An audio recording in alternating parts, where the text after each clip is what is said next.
नमो राघवाय। गुरुर् ब्रह्मा गुरुर्विष्णु गुरुर्देवो महेश्वरा। गुरु श्री साक्षात परम ब्रह्म तस्मै श्री गुरुदेव नमः। भगवत प्रेमी भक्तजन, हमारे सनातन धर्म में अनेक त्योहार, अनेक उत्सव, अनेक तरह की व्रत रखे जाते हैं।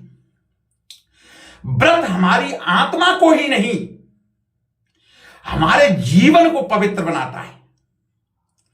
आज हम बात करेंगे सकट चौथ व्रत के बारे में और इस व्रत से जुड़ी हुई कथाओं के बारे में। इसकी क्या पौराणिक कथा है।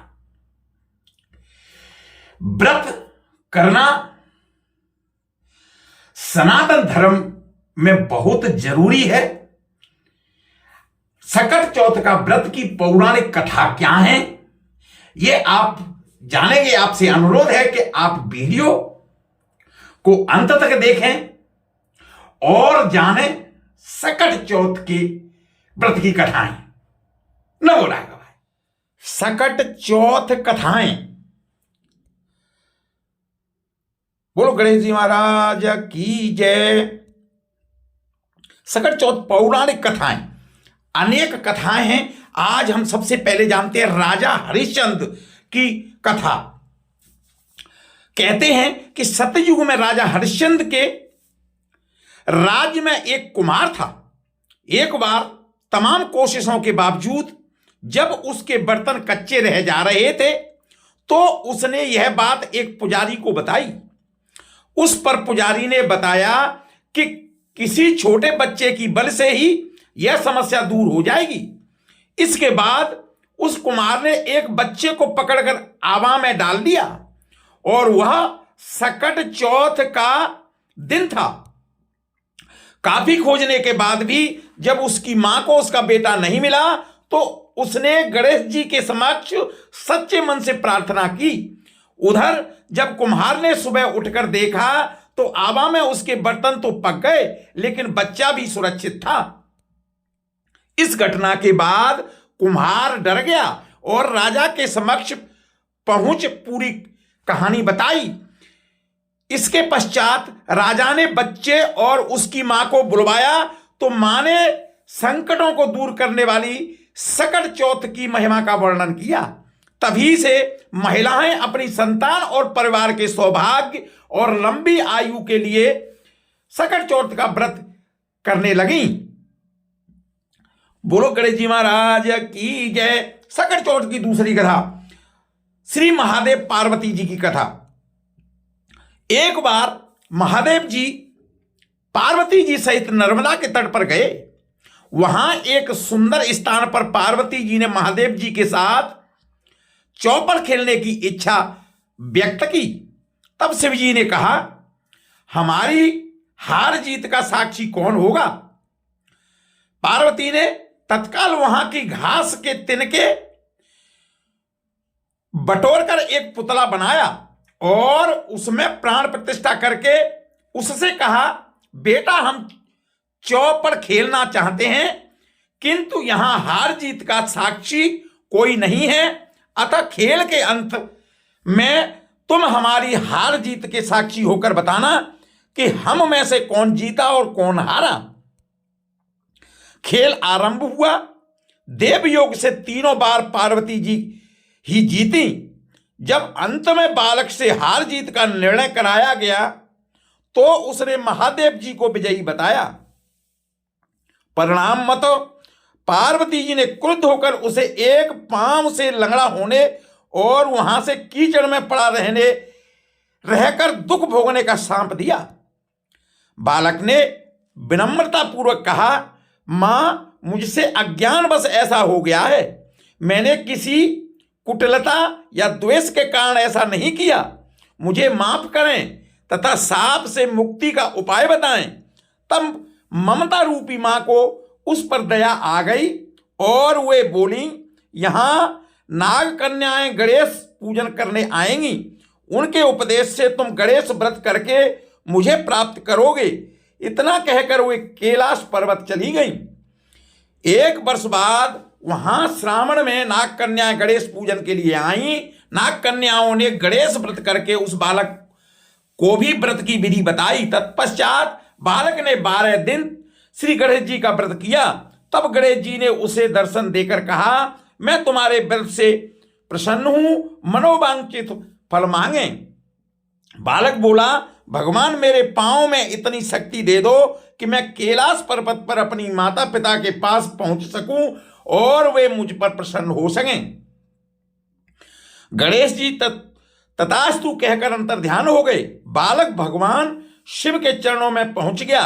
शिव जी ने उससे वहां तक पहुंचने का साधन के बारे में पूछा।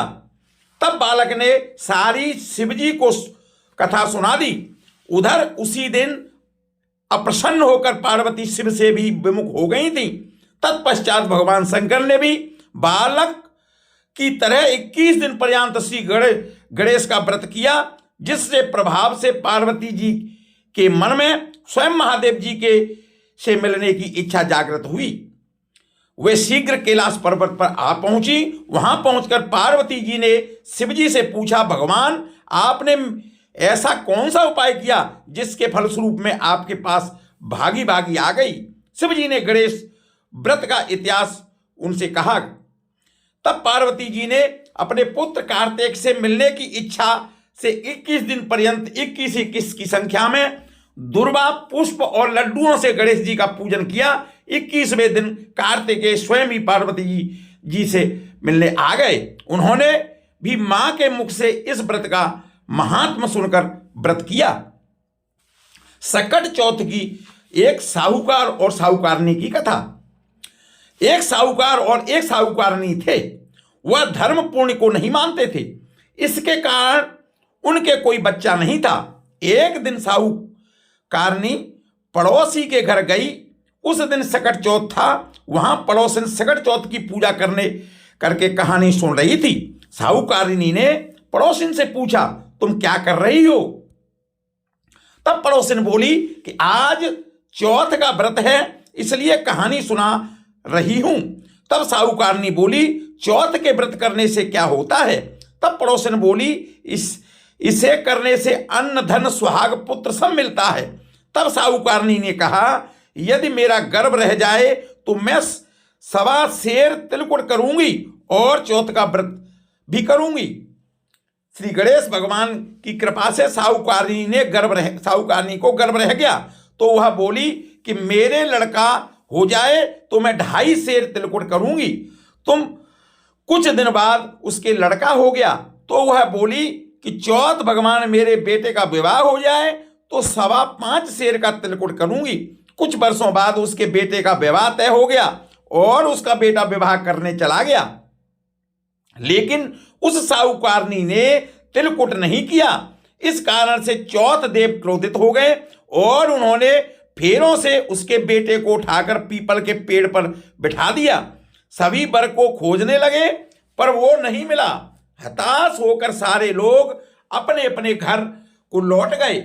इधर जिस लड़की से साहूकारनी के लड़के का विवाह होने वाला था, वह अपनी सहेलियों के साथ गणगौर पूजन के लिए जंगल में दूब लेने गई। तभी रास्ते में पीपल के पेड़ से आवाज आई, ओ मेरी अर्धब्याही। यह बात सुनकर जब लड़की घर आई, उसके बाद वह धीरे धीरे सूख कर कांटा होने लगी। एक दिन लड़की की मां ने कहा, मैं तुम्हें अच्छा खिलाती हूं, अच्छा पहनाती हूं, फिर भी तू सूखती जा रही है, ऐसा क्यों। तब लड़की अपनी मां से बोली कि वह जब भी दूब लेने जंगल जाती है तो पीपल के पेड़ से एक आदमी बोलता है कि ओ मेरी अर्धब्याही। उसने मेहंदी लगा रखी थी और सेहरा भी बांध रखा था। तब उसकी मां ने पीपल के पेड़ के पास जाकर देखा, यह तो उसका जमाई ही है। तब उसकी मां ने जमाई से कहा, यहां क्यों बैठे हो, मेरी बेटी तो अर्धब्याही कर दी और अब क्या लोगे। साहूकारनी का बेटा बोला, मेरी मां ने चौथ का तिलकुट बोला था लेकिन नहीं किया, इसलिए चौथ माता ने नाराज होकर यहां बैठा दिया। विवाह धूमधाम से तब हो गया जब साहूकारनी के बेटे एक एवं बहू घर आ गए। तब साहूकारनी ने 2.5 मन तिलकुट किया और बोली, हे चौथ देव, आपके आशीर्वाद से मेरे बेटा और बहू घर आए हैं, जिससे मैं हमेशा तिलकुट करके व्रत करूंगी। इसके बाद सारे नगर वासियों ने तिलकुट के साथ सकट व्रत करना प्रारंभ किया। बोलो गणेश जी महाराज की जय। ये सकट चौथ जिस तरह साहूकारनी को बेटे बहू को मिलवाया, वैसे ही हम सबको मिलवाना। इस कथा को कहने सुनने वाले का भला करना। बोले सकट चौथ की जय। बोलो श्री गणेश जी महाराज की जय। गणेश जी की आरती। बोलो गणेश जी भगवान की जय। जय गणेश जय गणेश जय गणेश देवा, माता जाकी पार्वती पिता महादेव। जय गणेश देवा। एक दंत दयावंत चार भुजधारी, एक दंत दयावंत चार भुजधारी, माथे सिंदूर सोए मुख गीत भरी।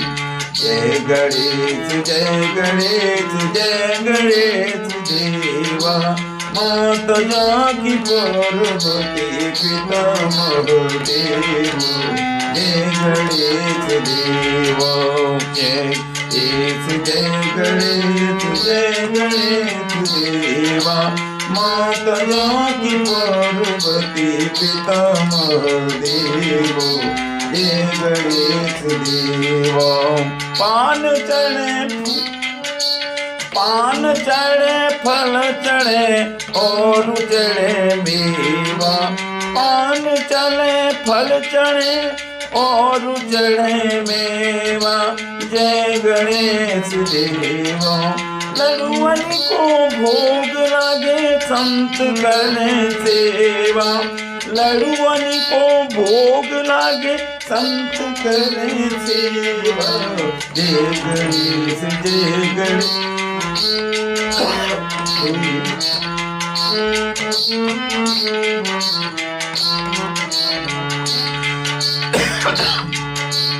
अंधन को आंख देत कोढ़िन को काया, अंधन को आंख देत कोढ़िन को काया।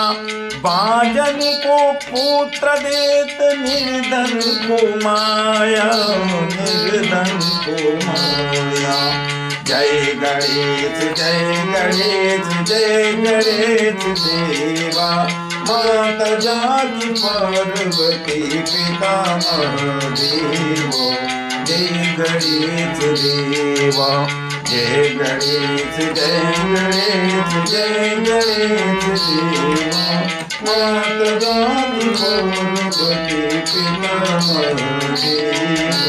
जय गणेश देवा। सूर श्याम शरण आए सफल कीज सेवा, सूर श्याम शरण आए सफल कीज सेवा।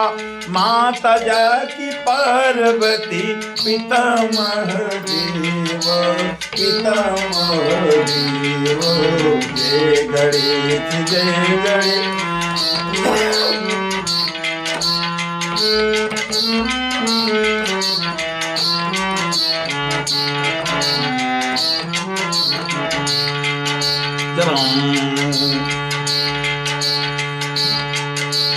दीनन की लाज रखे संत शंभुकारी, दीनन की लाज रखे शंभु सुतकारी। कामना को पूर्ण करे जाऊं बलि हरि, जाऊं बलि हरि। जय गणेश जय गणेश जय गणेश देवा, माता जाकी पार्वती पिता महादेव।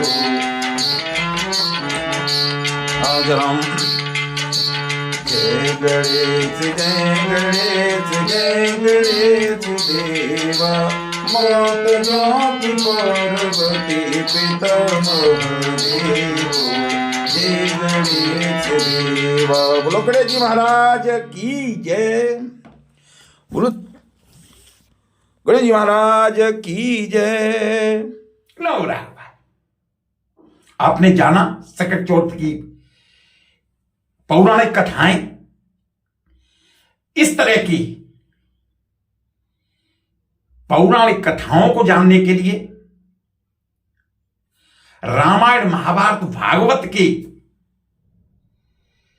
बारे में जानने के लिए, मंदिरों के बारे में जानने के लिए, अनेक तरह की सनातन धर्म से जुड़ी पौराणिक कथाओं को बारे में जानने के लिए प्रभु दर्शन चैनल देखते रहें।